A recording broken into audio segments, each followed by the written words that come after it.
Welcome to The First Turn. I'm your host, Hyena, and today, Llama and I are making predictions for next week's Games Workshop preview from LVO. We talk about the Golden Daemon painting competition coming up at Adepticon, and how the registration process went this year, and more. New episodes are available every Friday, and if you like what you hear, give us a like, thumbs up, follow, subscribe, share, or leave us a comment with your questions or topics you'd like to hear us talk about. We will be streaming live on YouTube for the LVO event, so feel free to join us there on YouTube at First Turn Games. Alright, let's get to it. I think they decided this needed to come out quick. Yeah. Based on the hype of Total War, is Warhammer the Old World. And the starter factions being Tomb Kings and Bretonnia, pretty low commitment, call it. Not low effort, low commitment to be able to get the factions re-released, right? Because you have existing models, existing kits, old kits being re-released. Here's a couple new plastic ones, ready, set, go. Whereas if they did, a newer faction like Cathay or something like Kislev, there'd be a lot more to it than just trying to adapt old models to work for the new, rule set. Man, I don't even think you can do it with like upgrade sprues for the old models. The old models are not compatible enough with like customization to be able to like cut a sprue to upgrade them. And the aesthetic for something like Cathay is so unique to, I mean, it's unique in the Warhammer Fantasy world, not a unique idea, but they would have to just make entirely new faction line. Yeah. And I think their goal was, after a couple of years went by and the buzz of the old world coming back, I think it was now about expediency. We've got to get it out. So it's like, well, let's take these two factions that are near and dear to a lot of fantasy players who felt it when they were cut. A little betrayal. From Age of Sigmar. We need these. So it was like, well, first things first, here we go. We'll support you guys. Get going. But they could absolutely have plans for Cathay. If it's successful, absolutely. But one interesting thing that I had heard was they talk about some of the factions that aren't in this initial, 9 plans for this part of the world, the extended universe. The Lizardmen and Skaven and Dark Elves, stuff like that aren't included. Right. But in the lore section of the Dark Elves, they don't refer to the king of the Dark Elves. Was he a king? Malekith? They don't refer to him as Malekith. He was the Witch King back then, right? They call him Malarian in the book. Interesting. They renamed him in the Old World. They are referring to him as his new fantasy name. Because that was when he became. I mean, we assumed they always just kind of called him. He has like a draconic appearance, a dragon form, in Age of Sigmar. Yep. And like the assumption, and I think maybe a blurb somewhere said, and this could be retconned. They could obviously change it. Said something where he joined with the spirit of his dragon, or whatever his noble companion was, and became like this draconic elf form. We've seen a couple pieces of art of him, but we've never, there's no real mention of what he looks like or what he's up to right now, other than he is participating, right? He participated in the enslavement, the capture of Slaanesh when they were draining Slaanesh and getting the elf souls out. But we don't have his faction yet, right? But they always refer to him as Malarian. We know that in a previous incarnation of him, in the world that was, it was Malekith. We know that. Right. Now, Malekith was Malarian. He was Malekith. Now he's Malarian. But I wonder if it's something where they're either trying to tie his past and present together, right? Or if it's something where they kind of want to distance themselves from copyrightable names. And that could be. And Malekith is in the Marvel universe. Correct. And he's on Norse. He's in the North Pantheon, right? Like he is the dark elf from the Norse mythology. Correct. So like it's a little too obvious where they were trying to pull some of their inspirations from. You mean Warhammer Fantasy? Nothing was original about it. Pulling it.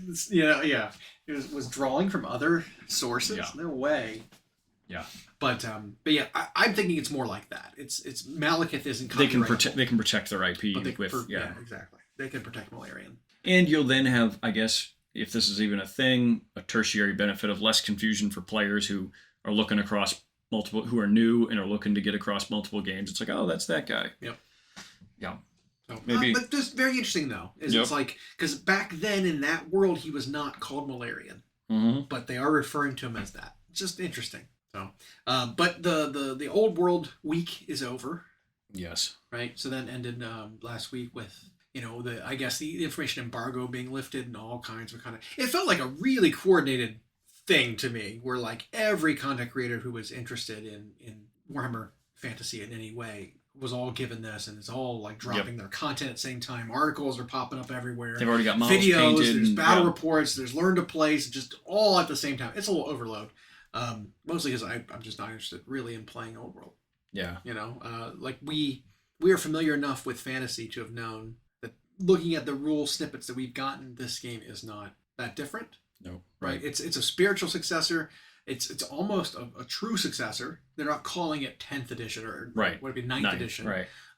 Partially, I think, because it'd be very hard to claim that, because when fantasy died, when it is discontinued, there was a project that the communities continued with called Ninth Ed or Ninth Age. Ninth Age, yep.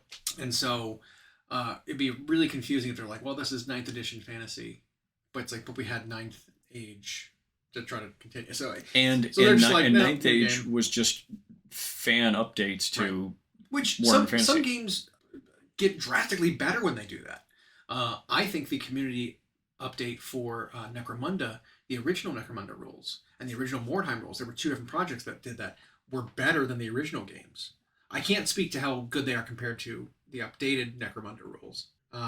In comparison, because old Necromunda was so granular, there was so much bookkeeping. They took out a lot of that in the new Necromunda. But like there were like fan updates to those old rule sets from 20 years ago that like added new weapon types and rebalanced things, costs and stuff like that. And it was like it kept those games really really good. When we tried to play it 7-8 years ago before Necromunda came out, we used that supplement. So yeah, it's kind of cool. But I'm glad the week's over. That week is over. Yep. Because like I was trying to hear about Old World. Sorry, I just. Yep. I'm sure it'll be fine. It'll be fine. But it's fine. I'm not interested. It's one of those where it feels like it's like, oh, you're taking the spotlight off my AOS. Yep. You know what I mean? Like put more attention, put more focus back onto the proper game. Well, and so while today, Thursday, for Games Workshop is typically Horus Heresy Thursday, yep. And they did show off a release for Legions Imperialis, the little ships. They actually said they had problems with how they were sort of making them, and so they just decided you get 8 of them in a box. Is that the transport dropship things for the Solar? But the lead article currently has to do with an update to where we are in the AOS campaign. Correct. It was basically a reminder saying, hey, remember, there's a campaign going on for AOS that's been slowly trickling out over the last 6 months at this point. Mm-hmm. Here's where the story leaves off so far. Just to sort of pick up, give you a refresher. Maybe a new season of a show starts, and so they do a recap episode. Yep. Because there's a little bit of a gap between the time you'd watch it.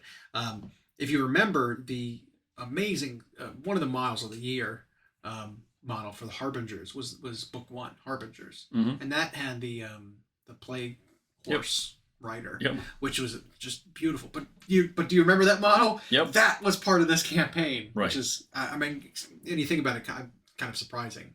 That was like, because that came out so long ago. We're just now getting to Port 4, which is the Usharon's. What's his name? Usharon. Yeah. Yeah, so book 2, Reign of the Brute, had the destruction updates. That was where the new Troll King came out and everything like that. Book 3 was the Hunt, which was the Ionis and Belthanos. Those really cool models coming out.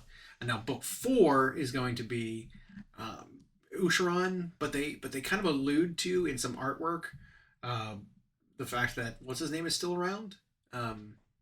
Kragnos is still around. Yeah. Causing issues, which they haven't really touched on. He was last year's big bad guy in last year's campaign, or was it the year before? Whichever the last campaign was, Kragnos was the culmination of that. I'm wondering what's going on with this campaign, because Usharon is not the big release of this campaign, because I think there's a part 5, right? Part 4 is not the end, right? I'm pretty sure. I thought, at least originally, it was a 5-part. Right. That's pretty sure that's what they had said all along. This is the 4th chapter. Well, it sounds like some major players are trying to coordinate efforts to kind of set a trap for Kragnos. Okay. That's supposed to lead to the dragon getting revenge on him Okay, and then there is some artwork where it's Yeah. kind of looks like that. Because he killed a bunch of the dragons, right? Yeah, That was like Kragnos' that thing. was his thing. Is before he went to sleep, he was like, he pretty much exterminated this dragon race, and so like the scarred one remembers. Like I guess he was there, whereas like the newer dragons don't remember because the Seraphim started like breeding them and bringing back the dragons, right. which is why the Stormcast got dragon updates instead. Yeah, it was odd. Yeah. But it's interesting to see if maybe that goes somewhere with the with Kragnos and the dragons brawling. If because the part of the story with Usharan is that they're gearing up to take on cities of Sigmar and really just kind of thwart them. And one of the major cities, Hammerhall, which is which is pretty much the city. There were like short stories talking about how the new named character for Salt Blight Gravelords who's coming out, that that really just wild looking vampire, the Lamia bloodline one, was siphoning off.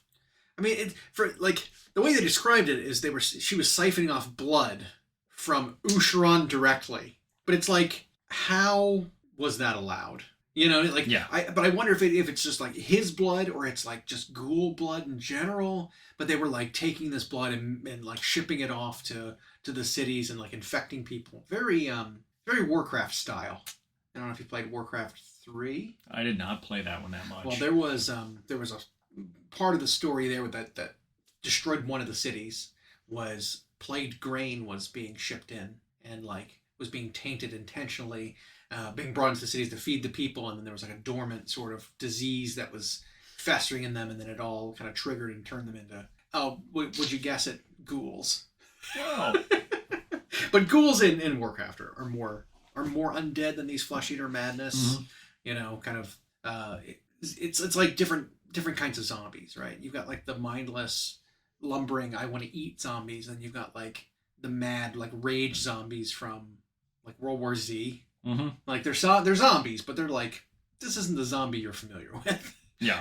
That sort of thing. Well, the story, I haven't read them all for the Crusade, but sounds like, by the way, Neve and the Black Talons got involved in one of them. Yep. She came out as part of book 2. She had to fight an Achillean king for some reason. But in every one of them so far, it looks like the, quote, good guys are losing. Yeah.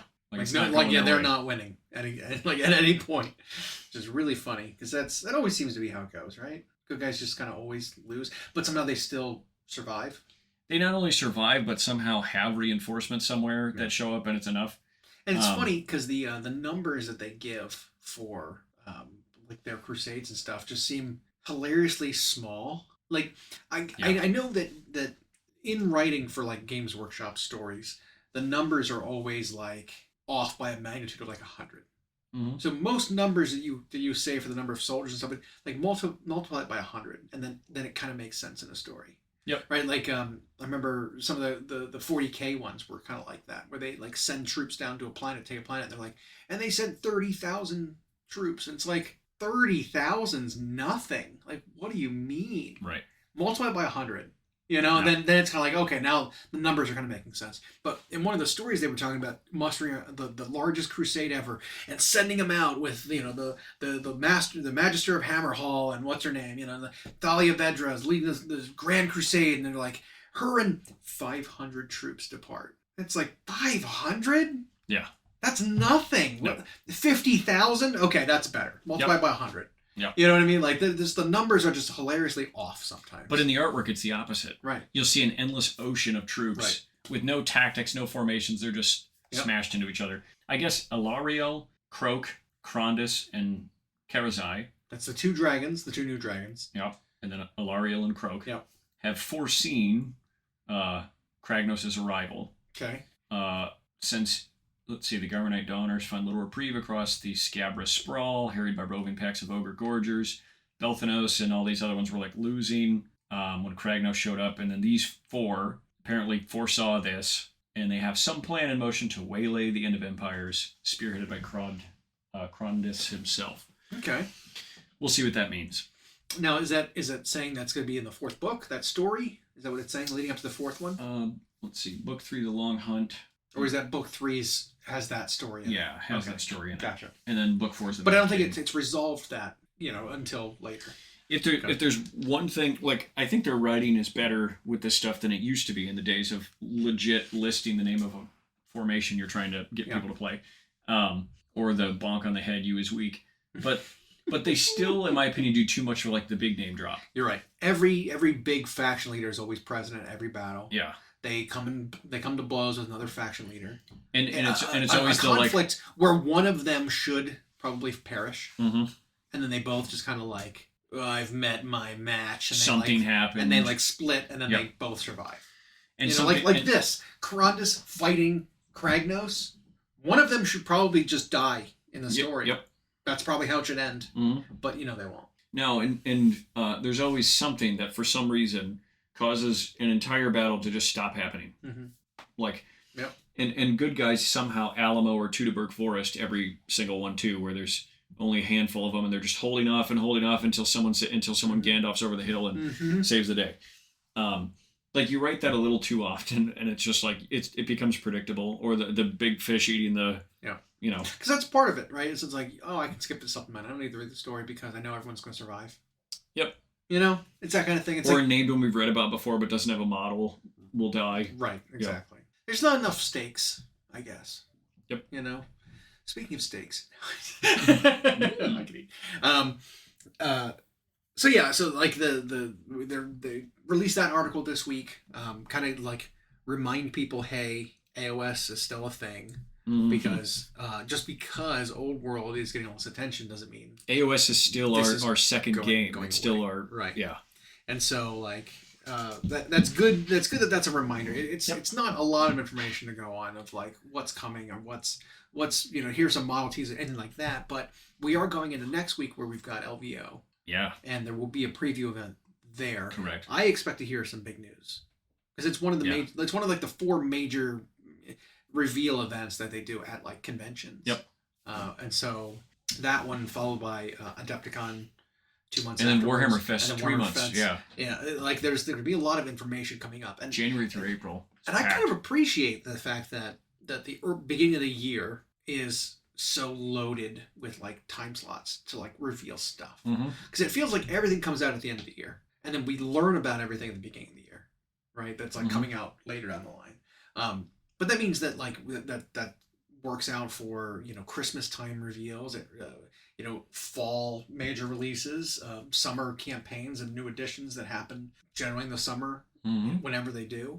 And like this is the period where we kind of see all that, which I love. Like I love that part of the hobby. Yep. It's like knowing new stuff is coming and knowing new, because the only other one we really get like that, other than when they do their internet previews, which are usually much smaller. Yeah.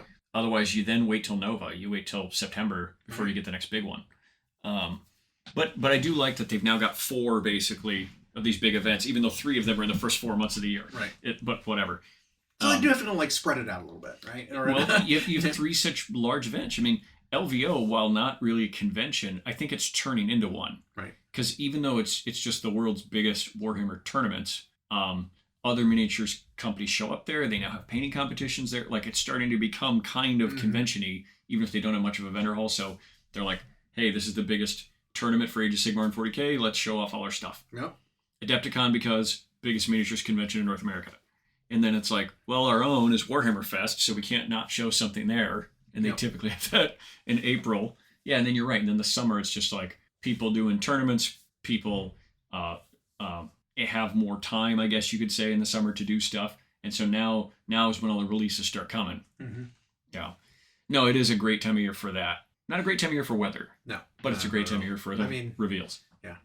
But, you manage. Yep. They did also show off a new box set for Stormcast, which I'm not excited about the contents because I've already got 3. All of it? I've got 3 Andrastas. I don't need more. Right? So I've gotten so many of that box set. It's like I've got extras of this model. This one comes with one in it. Yep. And then pretty much... And she doesn't make anything else? No, like her kit does? Okay. And then there's like some paladins with the shields. Yep. And then the guy with the banner are all part... I think they were all kind of on the same sprues, which is why they have to come together from the old release box. Yeah. But that sprue plus a chariot, which I've got a couple of those. I like the rules. I think they're very good. Plus Vigilors, the greatsword guys that don't have greatsword stats. They just have like 1 damage attacks. Yeah. Are all in one box together now called a spearhead. Spearheads from Cast Eternals. Well, I guess speculation is that, like, what is a spearhead box? Is it the new Vanguard? Is it the new, start collecting? What is this term? Well, they started doing that with 40K when we're doing these combat patrols. A combat patrol is a self-contained box of models that's meant to be played in a different format altogether. Yep. And these combat patrols are balanced against one another. Kind of points wise, yeah. It's what the intention is, and they're meant to be played with that box only. No additions, no subtractions, no choices, nothing. Here's your data sheets of things from this box. Play against another. Learn how to play another one. Yep. But that was in the 40K rulebook, I believe. That version of the game. It is. Yeah. It's a different way to play, and it's like a different mode. Well, AOS doesn't have that. Spearhead, right? Yeah, so it's like, what is this? Is this forecasting a little bit? Is this a little foreshadowing of, like, this is coming? Every army's going to get a spearhead going forward, where it's got, like, here's a new box set that you just play with this? Or is it going to be a new subset of the way list construction takes place? Right. Where you're choosing your battalion or whatever, and then it says you can have alternatively a spearhead. Right. Or like, it's a regiment of renown kind of thing. Right. Where it's like, you bring this module into an army, and then it's, you get this rule. Or either way, though, that might be forecasting. That might be a little. Here you go, guys. So maybe there is a new way to play coming out later that isn't Warcry as a skirmish thing. Maybe it's like a skirmish scale, 500 point. I mean, within perhaps a new core rule set for Age of Sigmar. Exactly. I mean, that box is probably about 800 points. I mean, Drosta's sub 3, Paladins are sub 2. Call it 500. Another character plus a chariot, that's another 200 points plus the guy. I mean, it's probably about 800 points, sort of game size. And AOS, the rule set proper doesn't scale well, because you throw one like 400 point model in there, and then like it basically runs the table. Like it doesn't work great. Like if you had a 1,000 point game and you wanted to throw in a Manfred, that would be a problem. Yep. Or you want to throw in a Glotkin, that would be hard to deal with. You know what I mean? And so I'm wondering if these ones are like, here's how you play a smaller game. Might be. I'm excited about. They just have some restrictions. More ways to play is never bad. Well, it's also I've actually seen it happen in the shop, where people who get excited about, say, starting 40K do just that. They buy the combat patrol and they come in with their buddy, and that's the first thing they play. And it's like it's a great entry point. Yeah. And for those of us who already have everything short of a named character like you dressed it, the rest of it's like models at kind of a discount. Yeah. I mean, if you were wanting to start the army, I'm sure it's going to be a good deal. $130 or whatever for $190, $200 worth of stuff. Yeah. Pretty good. Interesting. Yeah. So speaking of which, next Thursday is that preview event. Yep. It's late in the evening, Thursday night, 9 p.m. Vegas time, which is 1 week from today. 1 week from today. 11 p.m. our time. Which is 11 p.m. Midnight Eastern. In Central Standard Time. So we plan to be up here watching that. We'll try to run the show live. Yeah. Like I know last time we had a technical difficulty with that, but we were just locked out of it. Just locked out of it until like the next day. So Yep. But we might do it like on YouTube even. Yeah, I think we're gonna try. Do we want to have a camera or anything? Yeah, I think we'll be on there with our. Maybe I'll shave. Maybe I'll get camera ready because this will be a first time showing ourselves. Maybe, So I think that's. Or it could show our hands, and you could just see, you could hear the, and then the hair just falling off. Yeah, we'll have a pre-stream stream, which will be just grooming. Yep. Prepping for the stream. We'll just get yourself a hot towel and yeah, exactly. Go that far. I don't know what is there a market for that? I don't know. Speaking of which, I don't know if you've ever been to a place where they offer you the hot towel, but the interesting just an airplane. The interesting thing is like their hot towels somehow stay hot forever. Whenever I've tried to do that at home just for fun, it's like you get it, you wring it scorching out, hot, put it on your face, it's already cold, and then 30 seconds and your skin's adjusted, and it's like wow, I don't get it. Water can only get so hot. Can only get so hot, and your body can only tolerate temperatures up to a certain level. Like how does it stay hot? Just holds it so sense. well. I wonder if it's a special towel.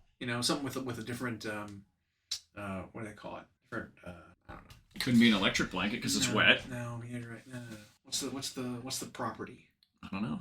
Some sort of. How are we not remembering this? We're gonna remember it after. I don't know. I loved science. Yeah. Why am I not remembering this? Specific heat. There you go. Yeah. So I think specific heat's the thing. The term. It's how much energy it takes to increase or decrease by 1 degree. Sure. And so like something with a higher specific heat means it takes more energy to decrease. So something will stay hot longer because it has to give off more energy to decrease its temperature. Mm. That's why water is such a magical substance, because it's got these crazy properties to it that other things can't keep up with. Mm-hmm. Like water's a great buffer for temperature because it takes a lot of energy to heat up water. And so like you get a hot piece of metal that's 1,000 degrees and you put it in water, it's like, yeah, some of it will boil, but generally you're not going to turn all the water into steam. It'll cool off the metal way before the water goes away. Or like the angles of a water molecule means that it can be very, very tiny and still like have, adhesion and cohesion and do these weird things that most other chemicals can't do. It's pretty great. Anyway, chemistry. Specific heat, I'm pretty sure is the term. Quote me on it. Think about this when diluting your paints, folks. Yeah. But yeah, it's exciting tomorrow. Exciting next week. I'm excited to see what preview events like these are always great. Yeah. Just because it's like the games we're going to be seeing are like the heavy hitting games. Yeah. Right? We're not going to be seeing. I mean, I guess technically your Titanicus and your Aeronautica are all rolled into correct the same game now. Yeah, they're all part of Legions Imperialis. So there won't be like these separate events to show off. Like here's new planes for Aeronautica. Yeah. Well, and they've said, so it's interesting, is while they have said that those games can still technically be played on their own, all those models are now available to Legions Imperialis. They all Which have I think rules there. I think it's a really smart way to do it. And what a bigger game it makes it. Yeah. Because like, why not have them all just in the same in the same box? It's just new Epic now. Yeah. Which I assume.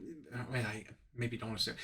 Maybe they won't actually refer to it that. Like they've called it Epic Scale already. Right. But like they could just give the name.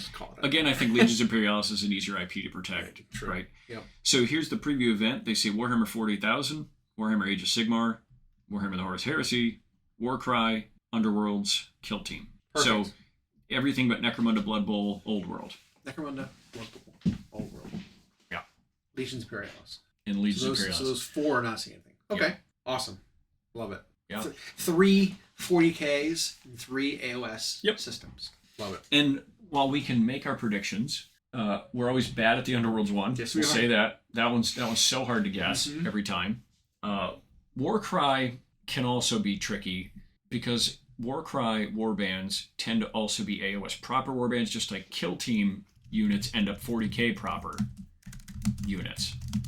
And I think that's also why for Golden Daemon, those are included in the same respective categories. So let's see, let's start there. Do we have anything in the rumor mills that we might suspect, or in the advent calendar that we might suspect? So I believe there are a lot of advent calendar things that have not been... that we haven't seen yet. Not been paid off. Yeah.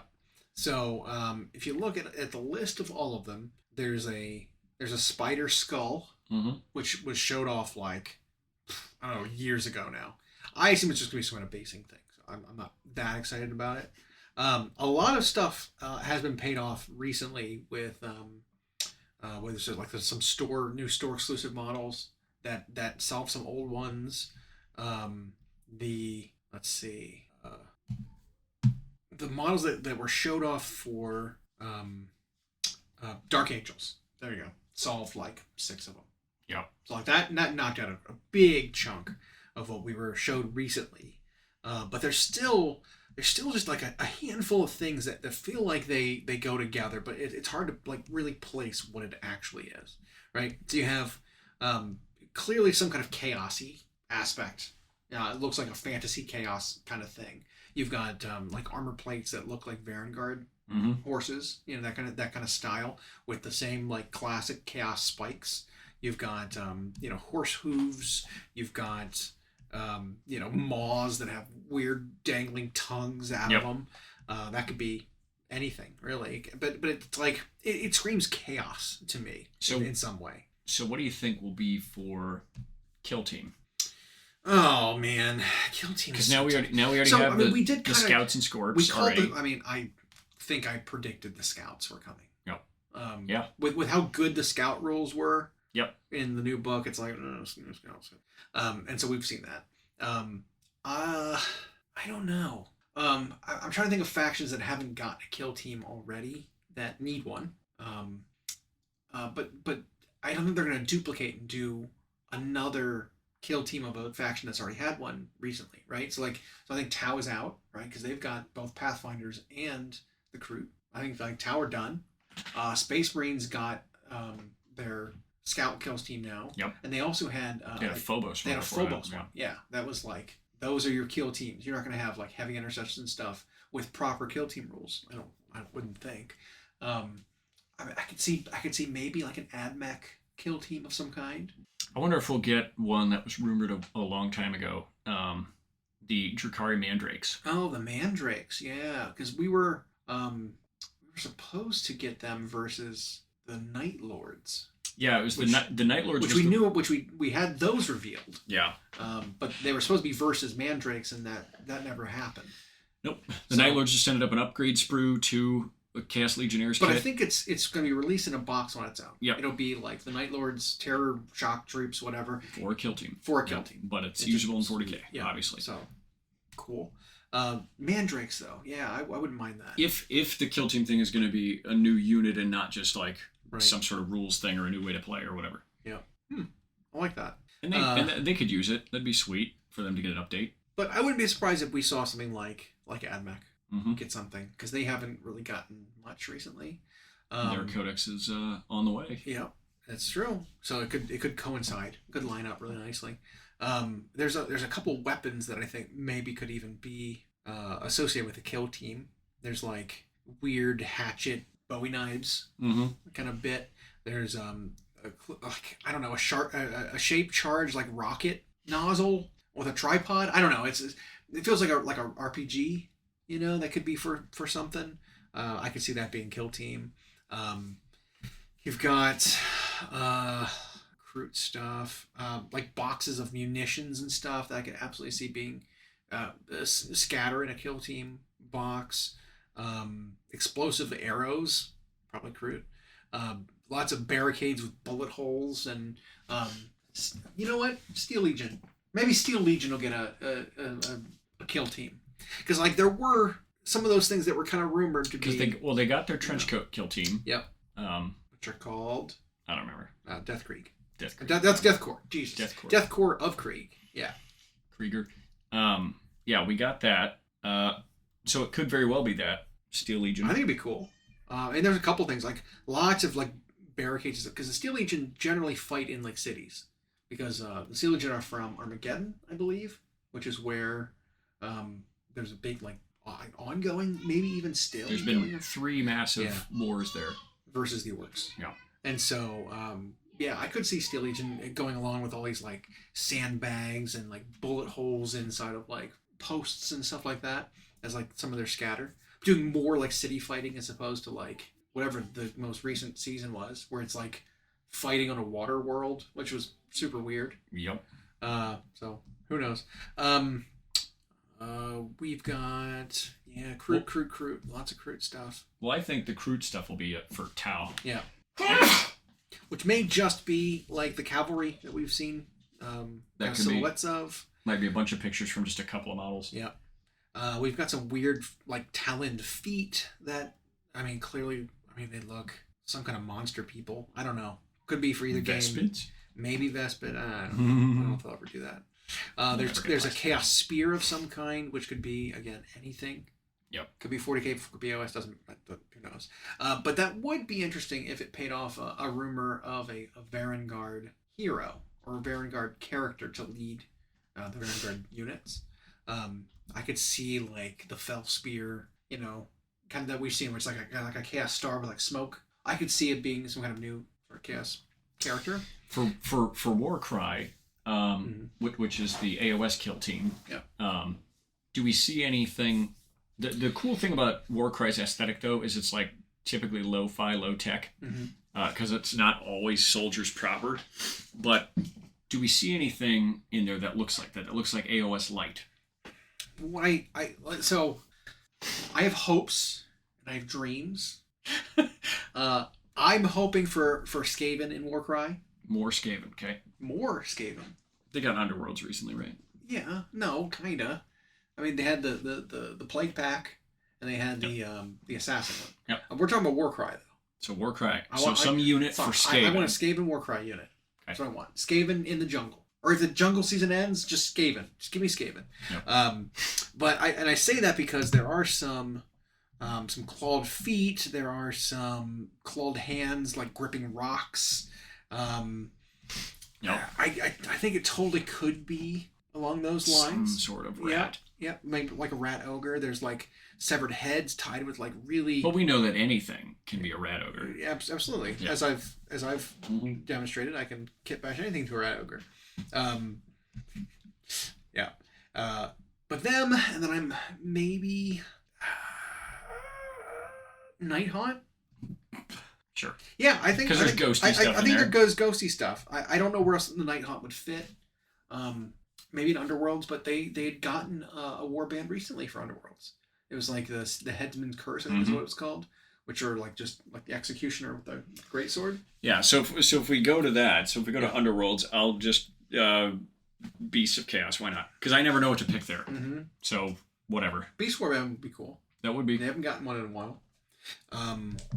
Yeah, why not? Only a wish list guess because I can never predict. I mean, there's a set of wings. Maybe it's a Morgor type. Some sort of shaman. Not Morgor. The other one. Malagor. The Dark Omen. Yeah. That type of character. That'd be slick. I think that'd be cool. That's a faction that I'm kind of like worried about, right? Because Beasts of Chaos, I don't think have ever really fit in AOS. Well, they haven't given them much in the way of. They got like a single plastic lord, Beast Lord, yeah, and that looks great. Yep. And I think they got a Bray shaman. Yep. For a thing. They did. I mean, it was a while ago, but yeah. And we did see they are on the list of 9 in the old world. Yeah, and then when they had an opportunity to expand them with stuff like the Theridans, the Ogroid line, they put them in Slaves to Darkness instead of Beasts. Well, let's talk about that, right? Mm-hmm. So Slaves to Darkness got the Ogroids, the Ogroid, both the character and the Theridans. The Tzeentch Ogroid went into... The Thaumaturge, yeah. Yeah, he went into... Disciples, as well as the Zangors and the Zangor Shaman and the Enlightened and all them. Mm-hmm. I mean, they're all still takeable in Beasts of Chaos, but they're not for that army. No. They came out with the Mind Stealer Sphinx, which was a beast of chaos. A magical beast. They had the Femeroid Crusher. The Femeroid Crusher, who was like Cyclopean guy. Yep. Through rocks. They had the Marshal, which was the Centaur. Yep. Who went into beasts. Didn't go into beasts. Went into slaves. Yep. It's like these were all models that you could have just put in there. Mm-hmm. Why? You know, like it's another case of that. If they're going to continue the faction, it's a case of that. Like you designed this model and you put it like you liked the design of it and you needed to figure out where to put it, and like a release window came up for a specific army and you had this design, and so you kind of like forced it in, right? It's the same thing with the Beast Negas for 40k. Oh yeah, it was an absurd thing to do. Why did you give just savage orc models to 40k orcs? That's not how they operate in 40k. Well, not only you know what that, I mean? Like not it doesn't only make that, any sense. When the 40k orcs themselves among the Xenos lines already have a pretty big roster, and just needed a lot of updating, and give them something new in their mechy orc style, and instead they went, well, here would be a great update for, let's say, Bone Splitters. Yeah, the proper savage orcs. And the only thing we're going to give you that makes you think they're 40k is one of them rides on a... Has a wheel instead of a leg. Yeah, rides on a tank pulled by beasts. Yeah. And then some of them have like pistols or whatever. But it totally just fell out of place. Yeah. They're cool models, wrong game. Yeah, absolutely. I mean, I kind of think same thing with Votann. And interesting Votann in 40k as a new faction when like you could have done dwarf models for AOS where they still exist. You know, like it was kind of a miss there too. It was like, mostly a nostalgia thing. They were like, we gave people slots. But it was yeah, it's like, come on. Like, dwarfs need updates. And it could have expanded Caradrons. Sure, even. Exactly. So there's a lot of that kind of thing where I'm thinking like, you just kind of missed there. All of those chaos monsters and chaos, really, like, that could have gone to Beasts of Chaos and helped them. Yep. You know? But maybe they were on the fence whether they were even going to keep the faction. Right. And so they might be in a situation. They might be in a situation Seraphon were in 2 years ago. Right. They might be in a situation, although I think their commitment to Skaven is unquestioned now. Yeah. But Beast just might be in that spot. Are we going to just put him back in the old game, or are we going to give him AOS love? Because we saw Warriors of Chaos is also in the old game. What does that mean? You know what I mean? Yeah. Like, are they going to re-release the old Warriors? Maybe. Are you going to use the very AOS looking ones there when the rest of your models don't line up to AOS AOS aesthetic? ones would not fit shoulder to shoulder. No, you couldn't rank them. You couldn't rank them up. It wouldn't work. Then you'd have to the new Chosen wouldn't fit. And like, you'd then have to re-release the AOS kits with square bases. Or sell the squares separately and say, use these. Right. Which, that feels bad too. That does feel bad. Oh, I know you just bought a $60 kit, but here, spend $10 on square bases. Yeah. In addition. And they showed that they've enlarged the square bases in their game to make ranking up a little easier. That makes sense. But that would mean for something like that, like Chosen, who run around on 40s, so you're going to have to make great big squares for them with their wild weapons and then have them rank up. And the aesthetic doesn't match. Right. Because they made a clear statement that even when designing new models for the old world, they still want them to look like they fit in with the old stuff. AOS does not fit in with the old stuff. It's its own aesthetic now. So, anywho, that's another thing. But you're right with Beasts of Chaos in a weird spot. We don't know if they're staying or going right now, because when they had these opportunities, they all went to slaves or disciples of Zinch or whatever. But that'd be my guess for Warcry. Okay. But if we then guessed Underworlds, Horus Heresy, I'm going to predict that it's stuff for the Solo Exilia. We know there's 3 silhouettes, right? Which was very uninspiring. Yeah. It was a banner bearer, and then the Sentinel, essentially. But 2 of them were for Solar Exilia. I think you're right. I think we're gonna get more Solar Exilia. Yeah, and 10 for Plastic Humans. Maybe a new Praetor or something. Or a console. Right. They come up with whatever. It's like the 40k Primaris Lieutenant of Horus Heresy is make up another officer, put him in power armor, blinged out power armor, plastic version. Everybody can use them. Yep. But you're right. I think Solar Exilia is a good bet. I think they might commit to Plastic Humans for Horus Heresy and give us some solar guys. I hope it's more of just like generic dudes. Just like little human-sized guys. That's what I mean. Just void armor. And they'll be in that scale that Horus Heresy is, where it's a little smaller, a pinch smaller. Yeah. 40k. What do you think? Oh man, that's a tough one. I mean, obviously we know the roadmap for the upcoming books. I don't think we're going to see any more for Dark Angels. No, I think we've seen it all. Which was a bigger release than I thought. But I think the Dark Angels one was a leak that they had to pay it forward, right? So it got out that these new kits were coming. Fine, we'll just reveal it ourselves instead of doing it in the future. I think they were forced to do it to get ahead of it. I think it's one of those. But we know Orcs, we know Custodes, we know Tau, and we know Admech. No, they just came out. Chaos Space Marines. Chaos Space Marines. Yeah. That if it's kind of in that order.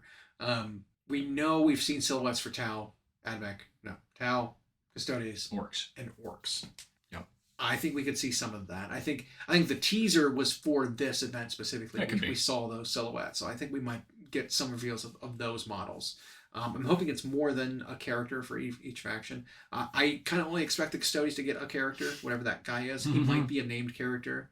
I know there were murmurs of rumors, maybe it might be wishful thinking, of maybe a very famous custodian coming back. A named one, even. One that we were not happy with the model that came out in Forge War lesson. It looked awful. Yeah. Which is Constantine Valdor, which would be super cool. Would be. I wonder what the story reason for his return would be. I mean, because now I might be alone in thinking this. His return, in my opinion, would be like the return of a Primarch. I mean, you're talking about a guy. I mean, he is the Primarch of the Custodians. Yeah. Essentially. Right. He was there when the Emperor unified Earth. he was called upon to execute the warlords of the Thunder Warriors. Like that was his. And it's funny, as I just read an excerpt in Where I Am in the Siege of Terra books, because I'm on the second to last book, and very different writing style this time around. They got the guy who started the whole thing to write this last trilogy, but Constantine, Malcador is describing him as he is like them, but not. He is more and less than Primarchs. And it had to do with, like, unlike them, his talents are very singular and focused. Like, his job is that of the penultimate custodian, but in terms of, like, his raw combat ability, he's in his size and everything. He's a Primarch in all but title. He just doesn't have, like, superpowers and some weird aspect of the Emperor. I don't even know if doesn't have that brotherhood thing. Like, custodians are not like that. And I don't know if the Custodes actually come from the Emperor's gene seed or not. They might. I don't think if I heard them ever going into that. And there's zero. Well, I also know Malcador said Constantine was the one he wasn't allowed to help make. The Emperor made him by himself. There's also never been a case, I don't think, I'm sure someone on the internet will actually me, of a custodian turning to chaos. I don't even know if it's like a feasibility.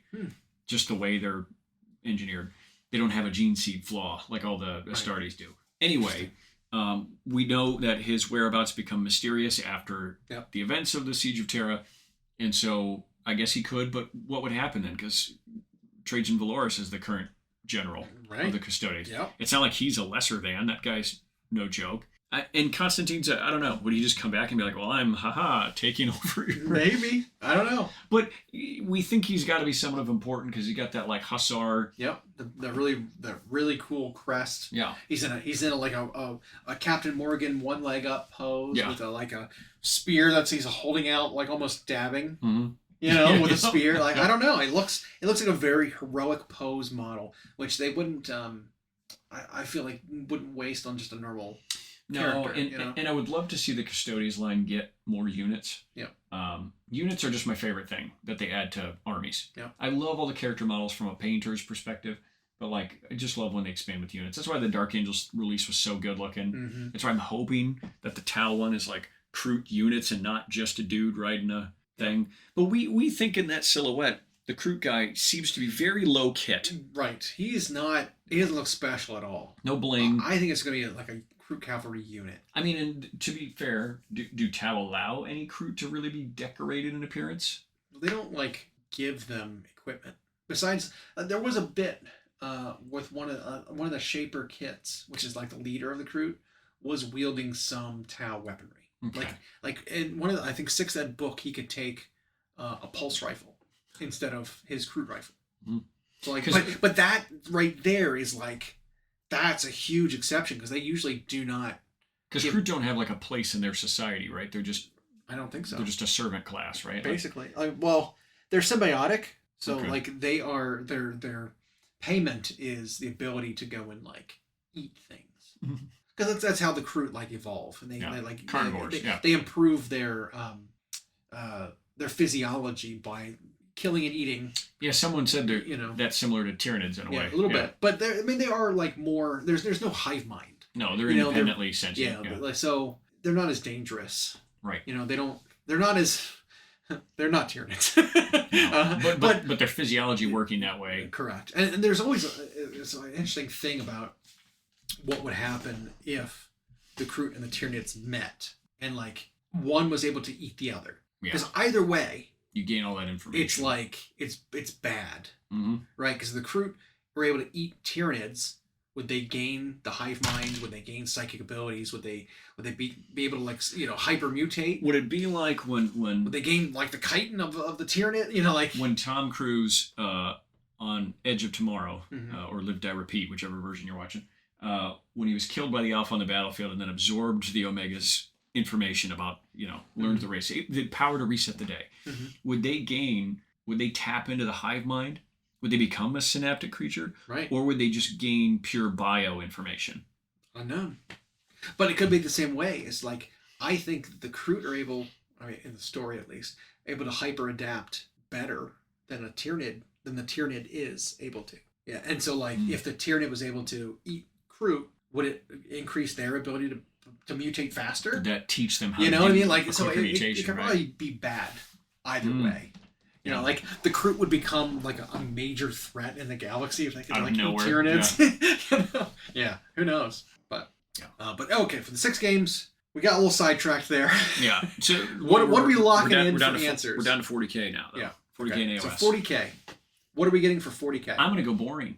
I'm going to say we just see the reveals of those silhouettes. Okay, just those silhouettes, nothing more. Yep. We know the order of the books. We're going to see some book covers, and right. here are these silhouettes being revealed. Right. Done. Yep. Okay. And then AOS. I think we get the preview of campaign part 5. Okay. Whatever that's going to look like. Now, whether they're just going to tell us it's coming and show us a little artwork, or actually show us a sexy model, I don't know. So we haven't. I don't think we've figured out everything that's coming in book 4 yet. Nope. We know if there's a vampire character. We know Usharan. Mm-hmm. There's like a couple of foot characters that haven't been released yet that are coming eventually. Do we think anything else is coming out in book 4? You know, most of them have been just like a surprise, so it's been that's been hard to guess. Mm-hmm. But every single model that they've released, there haven't really been units, right? But every model they released has just been like centerpiecey good. Well, in the Brute one, book 2, they did the orcs. Oh, yep. So there was like new Ard Boys. There was the Ard Boy character. There was the Anvil guy. There were the Berserkers. Yeah. And then the pig, the big pig. That was a big one. That was a huge release for a campaign supplement. Right. Like that was enormous. True. Maybe it's time we get another huge update. Maybe Skate can get a bunch of these books. There were also part of the silhouettes. We know Dark Oath. Well, we think Dark Oath is going to get an update. We think, yeah. We think there's going to be some Black Library characters getting models. Whether they'll be part of the story or this is like, you remember Drecky Flint? Right. The little dwarf admiral who wasn't for anything. He was just like, here's a name character. Yep. You can take him in this specific city, you know. With his little triple gun. His triple gun and his, like, axe harpoon. Yeah. Yeah, so that guy. You know, like, so maybe it'll be something like that where it's like, hey, here's a couple of really cool models from this book and from Hammer and Bolter. Like, here they are. You know what I love about that is that's cyclical, or that's circular. For one, they've got the ability to make models in a way they never have before. So now these characters they write about, they can envision and then make it. And then it's like, we're going to release this guy who's from a story. So for those fans who've read it, they're like, oh shit, we've got this guy. Yeah. And then the people who haven't are like, well, now I might go read that because this is a cool looking character. Yeah. So I think that's a good way to feed itself. So yeah, it could very well be Black Library character who's named and maybe only functions in a particular whatever. I would love to see an Ironjaw's type release again for some army. Because like Fire Slayers, for example, have been featured in all of these campaign stories. They have. Give them. Well, they got a character. They did. They got a character from the first campaign, Harbingers.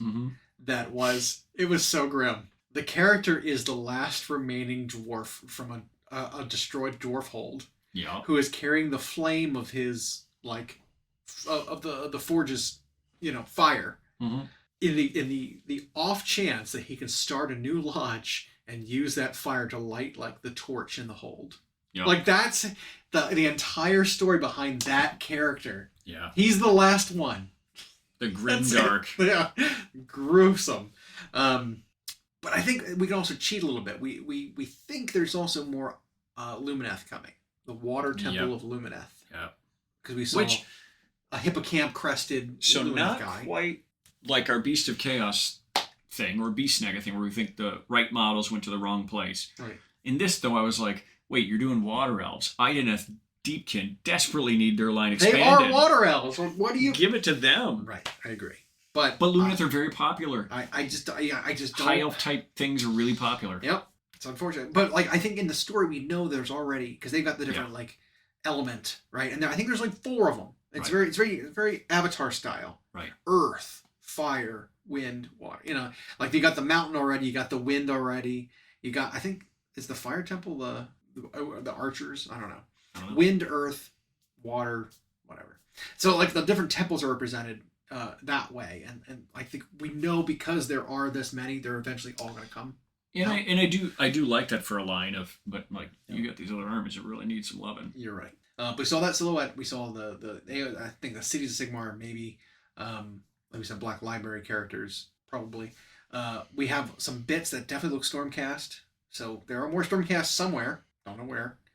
It could be, honestly, starter set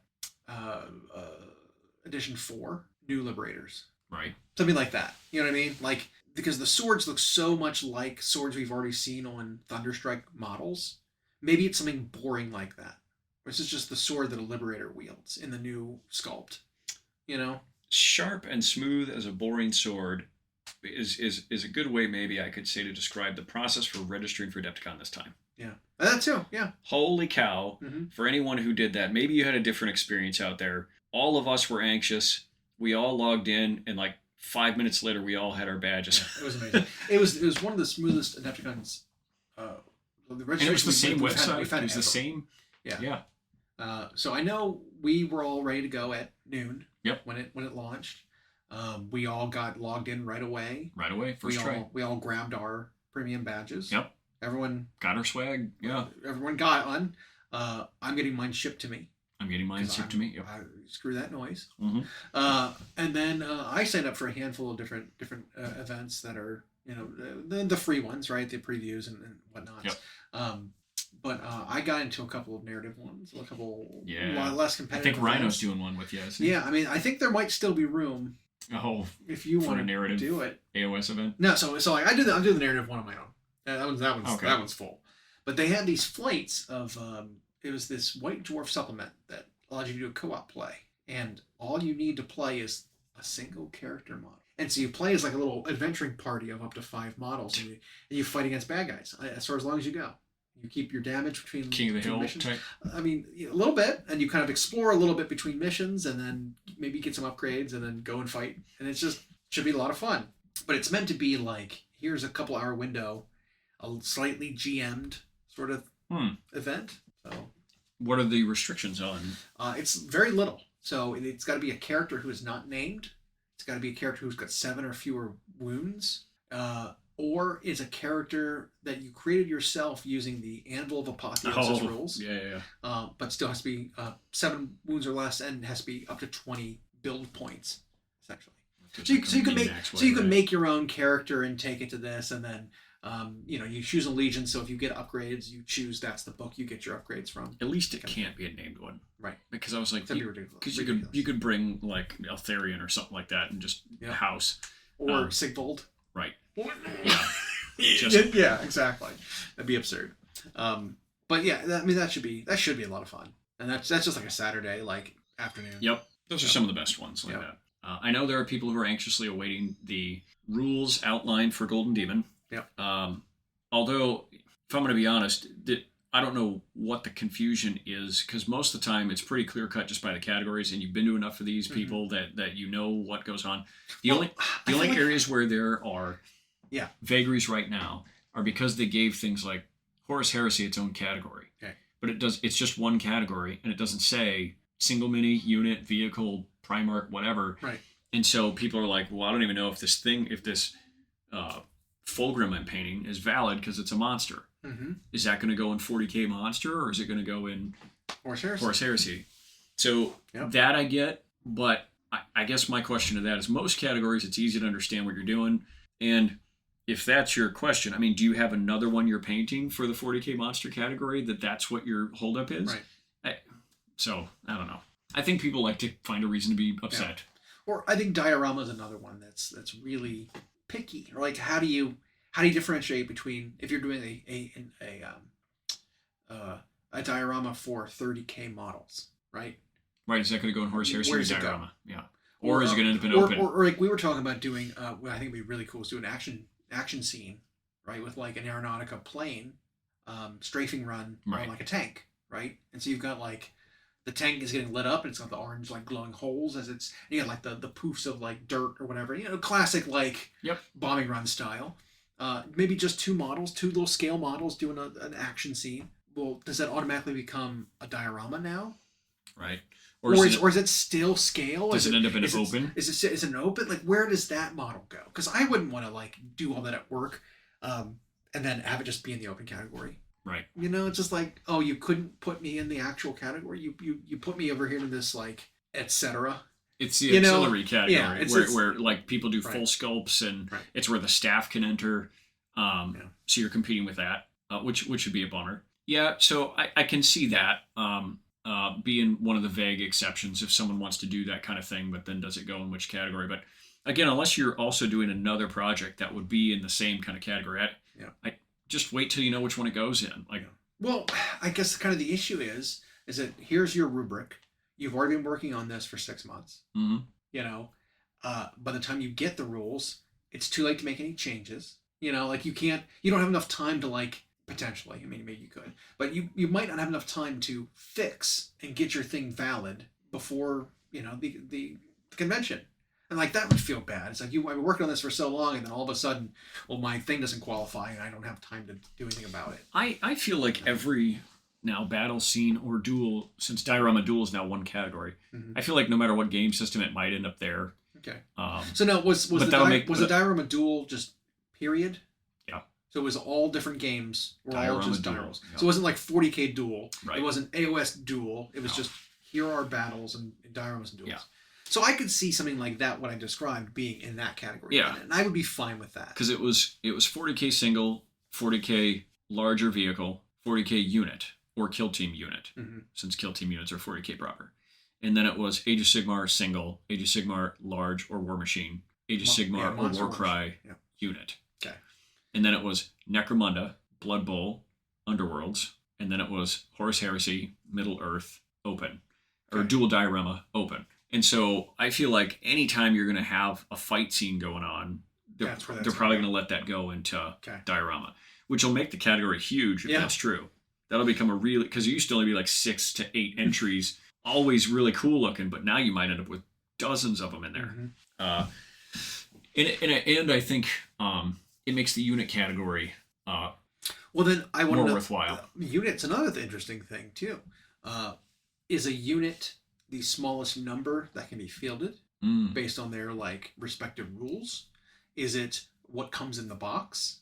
Right. Like what defines unit? Can it be any number of models that go together? You know what I mean? Like, well, my story here is I only painted 4 of my 5 models because they're all beaten up and one of them died. The sergeant died. These are the remainders. There's like 4 like battle damaged dudes. Is that still a unit? Right. Or is it now a diorama? Because it's like a scene. Even though there's 4 guys on separate bases, not connected in any way, I only did 4. I didn't do a 5th one. Yeah. All right. So now that we talk this out, I can see. We need a rubric. Yeah, and their rules will come out. I mean, they usually do that. Or if you want to do AOS unit, and you want to do Chaos Warriors are 10. You do 10 Chaos Warriors to submit. Standard. Yeah, like that's absurd. That feels wrong. Well, yeah, and and then do they weigh that, the amount of work versus the quality of work? Because what if someone only does one of those 3-man units of larger things, like 3 Croxigors? I did a unit of 2 Thunder Tusks. Right. Like that's not. That doesn't feel right. Whereas this guy did 10 Chaos Warriors all the way through. Yeah. And I know they tend to have their own page for the Golden Daemon stuff that usually outlines the rubric. But I guess the reason I griped about the griping was that most of the people's griping was they were literally painting like a single mini. Right. And just like, tell me what the rules are. Like, well, you're just going to submit that in a category. Like, are you doing another one that's going to fight with that category? Or, I don't know. Well, they want a 0 to 10 points of this. It's like that's not how it works. Really, right. That's not how Golden Demon. I feel like Golden Demon is way more of like a. And epic scale. Forgot that's a category. Yeah, we said. Didn't we say that already? Titanicus. Horus Heresy and epic scales its own. Yeah. Gotcha. But I feel like with it not having to be a merit system, like we had talked about last week, you don't really have to score something 1 to 10 in different aspects. Brush technique 1 to 10. It's like, no, you don't have to do that kind of thing. Like we're really just determining who's top 3. So compare them to one another and see which ones you think are better. The judges are experienced painters, all of them. Probably better painters than a lot of people submitting. You know what I mean? So it's like they know what a good model is, and so like needing to number it isn't, I think, necessary. Because ultimately when you get to the top, you look at the 3 best, and you're like, all right, which of these 3 is the best, and you kind of go by feel. You know what I mean? So I don't know. Yeah, I like that they do a cut system, where because that forces them to relook at every entry. Right. Because I've seen too many of the merit-based ones, for as much credit as they get, where they look at, someone paints a really cool-looking character model, and right away they're like, oh yeah, this is going to get insert merit. But then they go through and do all the other ones, just giving them their thing on first pass. Right. And they might forget when they start getting the last ones what that first thing looked like. Yeah. And so it's like you telling me that you've got such a good feel for what silver painting looks like, that you can just like look at something, glance at something, and be like, yep, that's silver. Right. It's like bullshit. Yeah.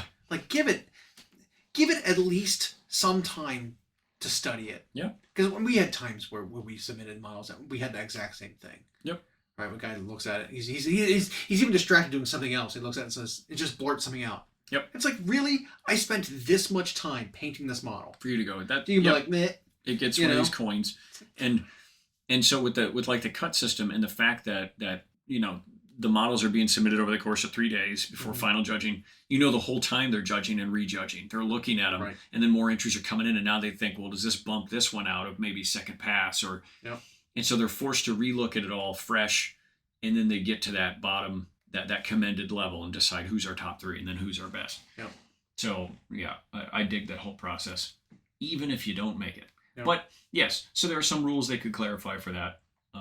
These categories divided neatly, like slices on a pizza. And I think maybe that's where some of like the entitlement comes from of certain painters not being happy with how Golden Daemon is judged.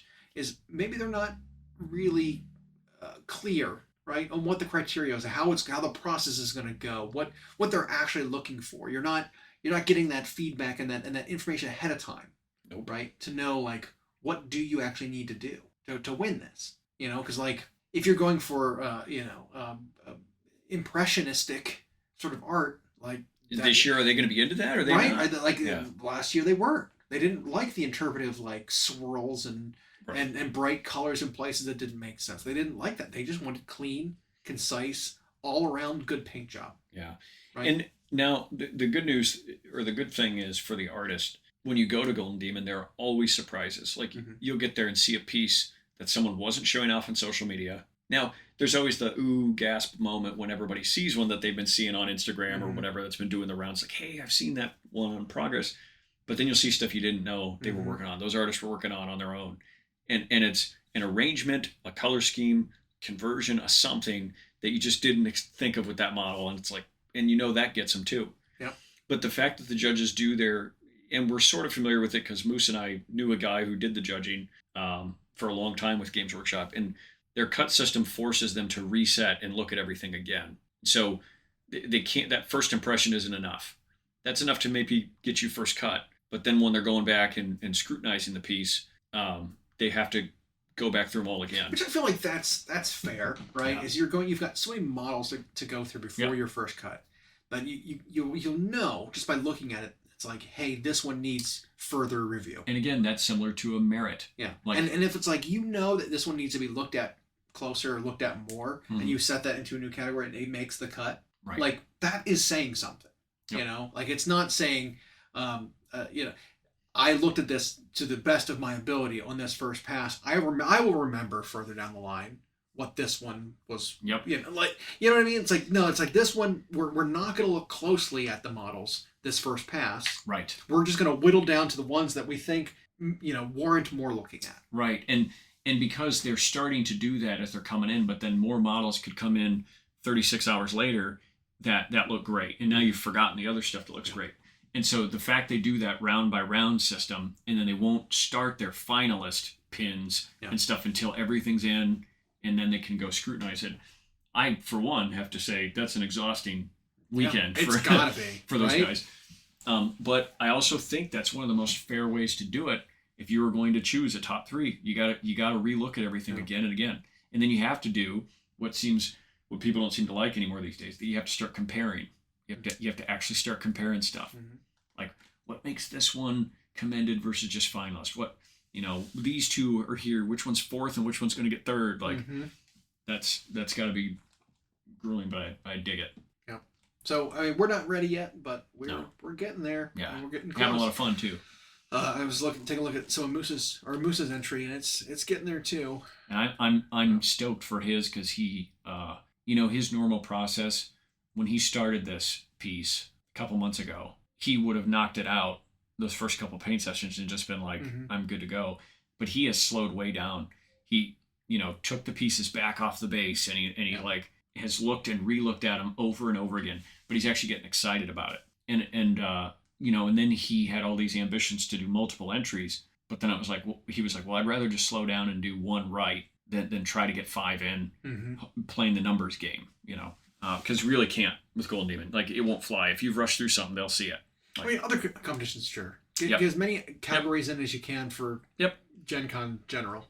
Yeah. Whatever. But unless you're even working on it for a long time and you're trying to submit multiple top tier entries simultaneously, like, don't go in thinking I can knock out multiple. Yeah. Like, it's just... Well, and there's a mentality there.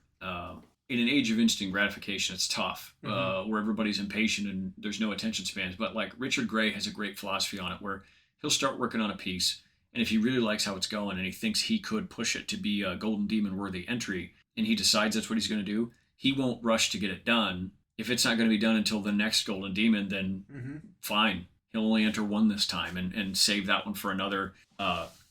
It's like doing it right instead of just getting it done. That's such a long wait, though. It is. To like get it now, done. he usually gets to go to both. Yeah. He's coming to Adepticon, I guess. And then he usually gets to go to the UK one, which is only 1 month later, 6 weeks or whatever, 5 weeks. But so he has kind of an advantage there. He buys himself time on a couple, but you're waiting a year to come back around most of the time. So I can see how that makes people impatient. But I think this was a really good exercise for us, because we start every year.